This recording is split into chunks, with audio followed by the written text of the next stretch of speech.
Il porte avec lui les espoirs de tout un peuple. Aujourd'hui, à Mouila, ces populations en effervescence pour l'accueillir le lui rappellent bien.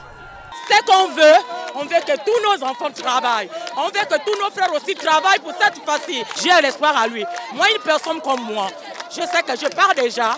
Je n'ai plus l'âge de travailler, mais moi, ce que je discute, c'est pour nos enfants, c'est pour nos petits-fils.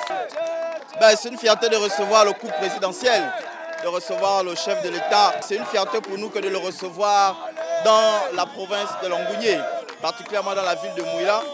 C'est un sentiment à la fois de joie, de satisfaction, mais surtout de bonheur, au vu des réalisations que nous pouvons constater au niveau surtout de la jeunesse. On va parler de l'université.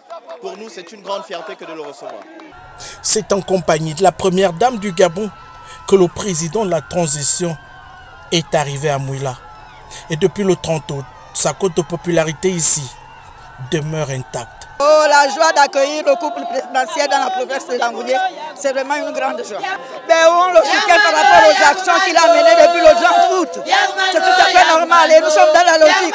Ça fait tant d'années, on est resté dans la souffrance. Au jour d'aujourd'hui, on est venu nous sortir de là où on était attachés.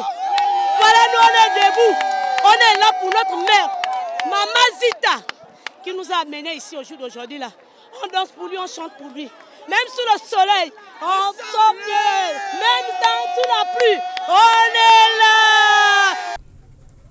Première activité pour le président bâtisseur dans Langounié, le célèbre site du Lac Bleu. Fidèle à sa réputation de bâtisseur, le général Brice Clotaire Oligingema entend concrétiser ici un projet porteur. L'acte initial en ces lieux, c'est ce rituel. D'abord traditionnel, puis religieux, pour implorer les mannes des ancêtres et du ciel tout au long des 12 mois de travaux prévus pour la construction d'un hôtel de haut standing en ces lieux.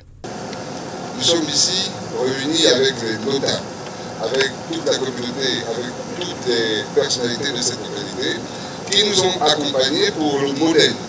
Vous aurez remarqué que le modèle de construction est inspiré du masque pour nous. Le modèle à l'entrée est inspiré de l'architecture à Pidgin, qui sont les grandes ethnies de cette province. Et sur la supervision du gouverneur, les localités ont choisi le nom. Il s'agit de Tsumbu Village. Aujourd'hui, Monsieur le Président, nous marquons la pose de la première pierre, pour laquelle je vous invite à poser la première pierre. Le village Tsumbu, ainsi baptisé, s'annonce comme le fleuron du tourisme dans la province de Langounié. La preuve par 4 de la vision futuriste du président bâtisseur pour des jours meilleurs dans cette partie du Gabon.